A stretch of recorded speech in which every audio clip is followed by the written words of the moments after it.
বন্ধুরা, আশা করছি সকলে ভালো আছো। আমিও কিন্তু বেশ ভালো আছি। এসএম রূপকথার নতুন আরো একটা ঝলমলে ব্লগে তোমাদের সবাইকে অনেক অনেক ভালোবাসা জানিয়ে আজকের দিনটা শুরু করছি। আজকে কোনো কাজের ব্লগ তোমাদের সাথে শেয়ার করব না। আজকে এক জায়গায় বেরোবো, তাই জন্য সকাল সকাল উঠেই কিন্তু জামা কাপড় গোছাতে শুরু করে দিয়েছি। কে হচ্ছে সোমবার, আর এখন ঘড়ির কাঁটায় বাজে 5:30। চলো তবে তোমাদেরকে সাথে নিয়ে আজকের দিনটা শুরু করছি। আই হোপ ভালো লাগবে। তো আজকে কোথায় যাব সেটা তোমরা ব্লগের মধ্যেই জানতে পারবে। আশা করছি ব্লগটা তোমরা সম্পূর্ণ দেখবে। এখানে যে কাঠের আলমারিটা আছে না, এটা আগের দিন ওই যে উইপোক লেগেছিল তাই পরিষ্কার করেছিল। তো বাবা একা একা এখানে রেখেছে তো গুছিয়ে। তো দেখো একটু আলমারিটা চেপে রাখা হয়ে গেছে, তাই ওই শোকেস আলমারিটা খোলাই যাচ্ছে না। তো যাই হোক করে জামা কাপড়গুলো তো বের করে নিলাম, নিয়ে এখন এই যে ব্যাগগুলো বের করতে বসে গেছি।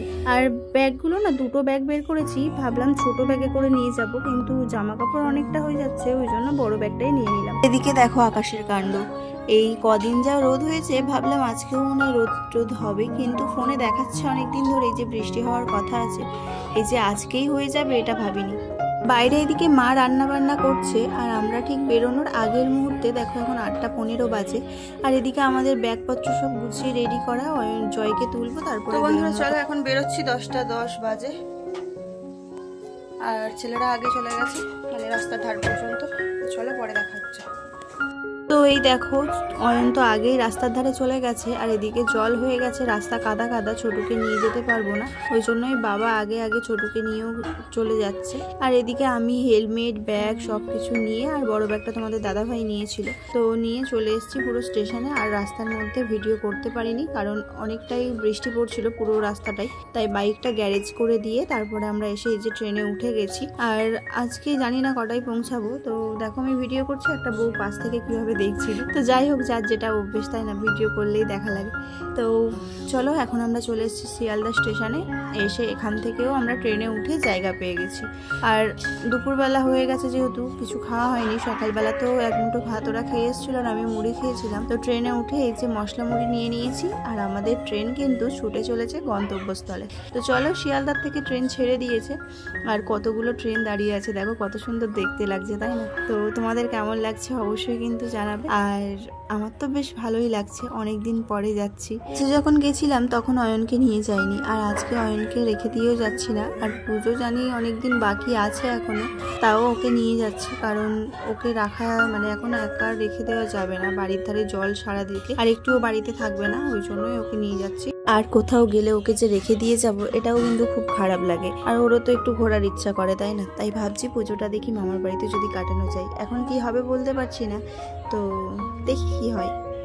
আর আমাদের ওই দিকে না, মানে বেশিরভাগ সবজির চাষ হয় আর জলকার বেশি থাকে, কিন্তু আমার বাপের বাড়ির দিকটা এইরকম ধানের, মানে পুরো জমিতে ধান লাগানো।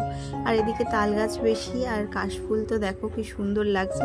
এই কাশফুলটা দেখছি আর ভাবছি আমাদের দিকে যদি কাশফুলটা ভালোভাবে হতো তাহলে একটু ভিডিও করতে পারতাম, কিন্তু আমাদের ওদিকে তো কাশফুল সেরকম হয়নি, তো ওই জন্য কাশফুল নিয়ে কোনো ভিডিও করতে পারিনি।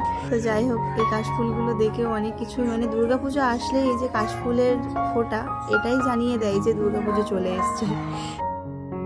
তো ট্রেন থেকে নেমে এই যে চলে এসেছি মিষ্টি দোকানে, আর তারপরে আবার একটা ট্রেন চলে গেল। দেখো কতটা সময় যে দাঁড়িয়ে আছি, কারণ ট্রেন যখন আসে তখনই গাড়িগুলো বেশি পাওয়া যায়, আর ট্রেন চলে গেলে তখন আর গাড়ি পাওয়া যায় না। প্রায় আধা ঘন্টা এখানে বসে আছি, আর তারপরে বসে থেকে থেকে একটা গাড়ি পেয়ে তারপর চলে এসেছি এই যে সোজা মামার বাড়িতে। আর মামার বাড়িতে সেই মামার বিয়ের সময় এসেছিলাম, সেই ভিডিওটাও তোমাদের সাথে শেয়ার করা হয়নি, এখনও ফোনে আছে। যদি দেখতে চাও তাহলে বলো, তাহলে আমি সেটাও শেয়ার করব। তো যাই হোক, চলো এখন মামার বাড়িতে আসলে আমার যেটা সব থেকে ভালো লাগার জিনিস, সেটা হচ্ছে এই মাছগুলো। এই মাছগুলো দেখলে যে এত ভালো লাগে। তারপরে আবার লাইটটাও জ্বালালাম, লাইটটা জ্বালাতে দেখো কত সুন্দর লাগছে, তাই না? আর আমাদের ছোটু অয়ন এরা তো এই মাছ নিয়েই পড়ে আছে, এরা শুধু এসে মাছগুলোকেই দেখছে। আসলে এখন মামার বাড়িতে আসার একটাই কারণ, কেন আমি বাপের বাড়ি না গিয়ে মামার বাড়িতে আসলাম, তো সেটা হচ্ছে মামার বাড়িতে রান্না পুজো আছে। তো এটা কাদের মধ্যে আছে এটাও আমাকে একটু কমেন্টে জানিও। তো আমার বাপেদের রান্না পুজো নেই, মামাদের আছে, জন্যই আর কি মামার বাড়িতে আসলাম। এসে তারপরে যাব বাপের বাড়িতে, আর রান্না পুজোটা কেটে যাক। আর রান্না পুজোর ভিডিও তোমরা কে কে দেখতে চাও সেটাও আমাকে কিন্তু কমেন্ট করো, আমিও দেখিয়ে দেবো।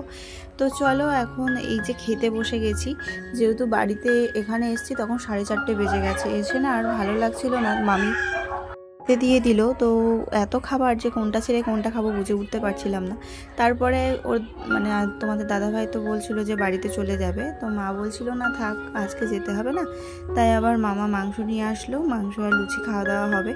তো তারপরে না মানে বিকেলবেলা আর তোমাদের সাথে কিছু শেয়ার করতেই পারিনি। তারপরে এই যে লুচি টুচি হয়ে গেছে, আর ওকে দুটো দিয়েছিলাম, ও কাঁদছিল শুয়ে শুয়ে, ওর কোনো এনার্জি নেই। তারপর আমরা খাওয়া দাওয়া করে আর চলে এসেছি বিছানায়, মানে ঘুমও পেয়ে গেছে অতিরিক্ত, আজকে পুরো ক্লান্ত একদম। তো চলো আজকের ভিডিওটা তোমাদের কেমন লাগলো অবশ্যই কিন্তু কমেন্টে জানাবে। আর এখানে পুজোর জন্য মাইক বক্স বাজছে, একটু চেঁচামেচিও হচ্ছে, জানি তোমাদের একটু অসুবিধা হচ্ছে, তাও একটু মানিয়ে নিও আজকের জন্য। তো চলো আজকের মতো টাটা, আবার খুব ভালো থেকো, আবারও ফিরে আসছি নেক্সট একটা ব্লগে।